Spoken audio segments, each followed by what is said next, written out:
السلام علیکم۔ حکایت مولانا رومی میں سے روحانی بیماری۔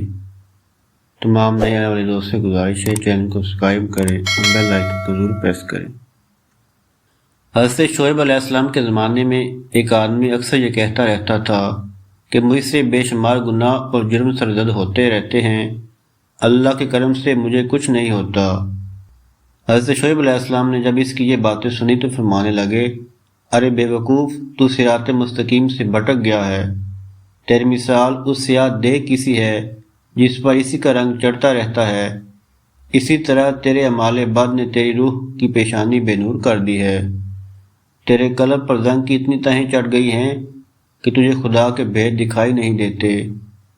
جو بد نصیب گناہ میں آلودہ ہو اور اوپر سے اس پر اصرار کرے تو اس کی عقل پر خاک پڑ جاتی ہے، اسے کبھی توبہ کی توفیق نہیں ہوتی، یہاں تک کہ اسے گناہ کے کاموں میں لذت ملنے لگتی ہے۔ وہ شخص گمراہ اور بے دین ہو جاتا ہے، اس میں حیا اور ندامت کا احساس ہی باقی نہیں رہتا۔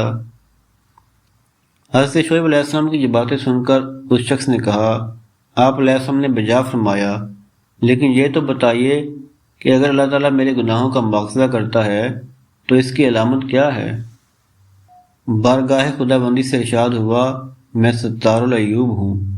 البتہ اس کی گرفت کی ایک واضح علامت یہ ہے، یہ نماز روزے کی پابندی کرتا ہے، زکوٰۃ بھی ادا کرتا ہے، لمبی لمبی دعائیں بھی مانگتا ہے اور نیک عمل بھی دکھاوے کے لیے کرتا ہے، لیکن اس کی روح کو ان عبادتوں اور نیکیوں سے ذرا برابر بھی لذت نہیں ملتی۔ ظاہر میں اس کی عبادت اور نیکیاں خشوع و خضوع سے لبریز ہیں، لیکن باطن میں پاک نہیں۔ اس کو کسی عبادت میں بھی روحانی سکون حاصل نہیں ہوتا۔ اس کی مثال ایسے ہے جیسے درخت میں اخروٹ تو انگنت لگے ہوں، مگر ان میں مغز نہ ہو۔ عبادت اور نیکیوں کا پھل پانے کے لیے ذوق درکار ہے۔ جب اس شخص کو اپنے باطن کا پتہ چلا اور اپنی روحانی بیماری معلوم ہوئی تو وہ بہت حیران و پریشان ہوا۔ مولانا رومی رحمۃ اللہ علیہ کی اس حکایت سے ہمیں درس حیات حاصل ہوتا ہے، انسان اس خوش فہمی میں نہ رہے کہ اس کی بد عملی اور غلط کاری پر اس کی گرفت نہیں ہوتی۔ گرفت کا انداز مختلف قسم کا ہوتا ہے۔ تمام دوست سے گزارش ہے چینل کو سبسکرائب کریں اور بیل آئیکن کو ضرور پریس کریں۔ شکریہ۔